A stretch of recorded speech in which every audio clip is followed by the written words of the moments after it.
It's 2 in the morning in the middle of the Pacific Ocean. The nearest patch of land is over 1,000 miles away in every direction. On the deck of a container ship, the length of 4 football fields, one sailor stands watch. No lights on the horizon, no other ships, just black water, a sky full of stars, and the low hum of an engine that never stops. And he still has 200 days left before he sees his family again. That's not a punishment. That's a Tuesday. Here's something most people never think about. When you imagine life at sea, you probably picture storms, giant waves, danger. But ask the people who actually do this for a living what the hardest part is, and almost none of them will say the weather. They'll say something much quieter, much stranger, and much harder to fight. They'll say, the boredom. There are 3 layers to this story. The first explains why boredom out here is a genuine threat, not just an annoyance. The second reveals the strange, almost invisible systems sailors have built to survive it. And the third is something almost nobody on land ever expects. By the end of this video, you'll understand why some of these sailors, after 9 months at sea, don't actually want to come home right away. So let's start with the obvious question. Why is boredom such a big deal? Because out here, it never stops. Roughly 90% of everything you own crossed an ocean on a ship like this. Your phone, your shoes, the coffee in your kitchen. And it was moved by a crew of maybe 20 to 25 people on a vessel bigger than most buildings you've ever stood in. 25 people. That's it. For up to 9 months. The same 25 faces, the same narrow hallways, the same mess hall, the same view of the same ocean every single day. And here's the part that breaks people. There is no weekend. There is no day off. The ship doesn't stop moving just because it's Saturday, so neither does the crew. The watches continue 7 days a week, holidays included. There's no Friday feeling, no Monday dread, nothing to break the week into pieces. The days don't have names anymore. They just blur together into one long gray stretch of water and steel. Psychologists actually have a word for what this does to the human brain. It's called sensory monotony. When your environment stops changing, when every day looks and sounds and smells exactly like the one before it, your sense of time starts to warp. A week can feel like a day. A day can feel like a week. And that slow, grinding sameness has been linked to real problems: sleep disruption, irritability, even depression. So this isn't laziness. It isn't weakness. Boredom at sea is a psychological hazard, and the people out here know it, which is exactly why, over decades, sailors have quietly engineered an entire culture designed to fight it. And the first weapon in that fight is the last thing you'd expect. It's the routine itself. Now, you'd think that a rigid, repetitive schedule would make the boredom worse. It's the opposite. The most common system at sea is called 4 on, 8 off. You work a 4-hour watch, you're off for 8, and then you do it again, around the clock. It sounds brutal, and at first it is. But here's the trick. That structure gives the day edges. It gives you a reason to wake up, a task to complete, a rhythm to hold on to when the ocean refuses to offer one. Sailors will tell you the ones who fall apart at sea are almost never the ones who work too hard. It's the ones who have too much empty time and no plan for it. So the routine becomes the skeleton.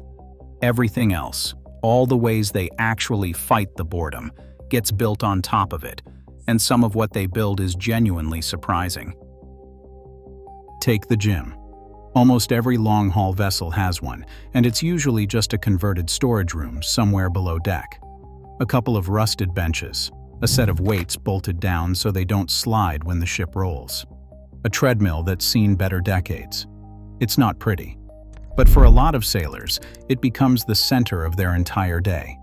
Because lifting weights doesn't just pass the time, it gives them a goal, a number to beat. A body that's visibly changing while everything else stays exactly the same. Guys step onto a ship, soft, and step off 9 months later, looking like a different person. Then there's food, and this one is bigger than most people realize. On a ship, the cook is one of the most important members of the entire crew. Not for nutrition, for morale. When you take away your family, your home, your city, and your entire normal life, a good meal stops being just a meal. It becomes the highlight of the day. Sundays at sea often get a special dinner, something a little better than usual, precisely because the crew needs a marker. Something that says, this day is different from the others, even when it isn't. But the routine and the gym and the food are just the foundation. Because when the watch ends and the workout's done and dinner's over, sailors still have hours of empty time to kill. And this is where things get creative. Movie nights are practically sacred. Ships build up enormous libraries of films over the years, passed from crew to crew, and a shared screening in the common room becomes an event. Video game tournaments run for weeks. Ping pong tables get legendary reputations. Card games turn into rivalries that last the entire voyage. Some sailors bring instruments and teach each other to play. Some take up model building, or whittling, or drawing, anything that gives their hands and their mind something to do. And then there's fishing. Out in the open ocean, off the back of a ship, sailors will drop a line just to feel that flicker of anticipation, that tiny bit of unpredictability the sea usually refuses to give them. On warm days, crews have been known to set up what they call a steel beach. They haul chairs onto the deck, fire up a grill, and treat a patch of hot metal in the middle of nowhere like it's a resort. It's ridiculous, and it works. There's even a tradition for crossing the equator. Sailors making the trip for the first time go through an initiation ceremony, a goofy theatrical rite of passage that's been around for centuries. Costumes, silly rituals. Grown professionals acting like it's the most important day of the year. Because on a ship, you don't wait for something to celebrate. You manufacture the reason yourself. But here's the thing that ties all of this together, and it's the part almost nobody on land understands. For most of history, sailors fought their boredom completely cut off from the rest of the world. And that single fact changes everything about this story. Think about it. For decades, if you were at sea, you were gone. Truly gone. A letter home might take weeks. A phone call, if you could even get one, ran through a satellite connection that cost a fortune, sometimes $1 or $2 per minute, for a crackling line you could barely hear. Email came slow, if at all. You didn't scroll. You didn't stream. You didn't text your family goodnight. The outside world simply switched off the moment the ship left port, and it stayed off for months.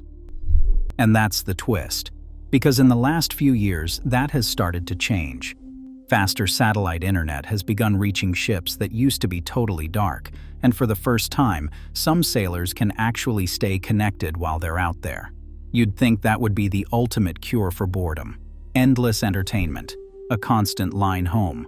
But talk to the older sailors, and a lot of them will tell you something strange. They miss the silence. Because here's what 9 months of true disconnection actually does to a person. With no notifications, no news cycle, no endless feed pulling at your attention, your mind slows down. The nights at sea, far from any city, produce a sky so thick with stars that people who've seen it struggle to describe it. The sleep, once your body adjusts, gets deeper than anything they've felt on land. The friendships forged with 24 other people in the middle of the ocean become the kind of bonds most of us never experience in an entire lifetime. And that's the part that stops people. Ask a sailor who spent 9 months at sea, properly at sea, whether all that boredom was misery, and a surprising number of them will hesitate. Because somewhere in that long gray stretch of water and steel, the boredom quietly turned into something else. Stillness, focus, a kind of peace that the rest of us, buried under 1,000 distractions, almost never get to feel. So the next time you're standing in a store holding something that crossed an ocean to reach you, remember the 25 people who carried it. They weren't just fighting the sea. They were fighting the sameness, the silence, the slow drag of time. And most of them didn't just survive it. Some of them learned to love it. Now I want to hear from you. If you've ever spent time at sea, what got you through the boredom? Drop it in the comments. And if you're watching this from dry land, Could you handle 9 months away from everyone you know? Let me know. I read every single one. If you learned something today, hit that like button, subscribe for more, and I'll see you on the next one.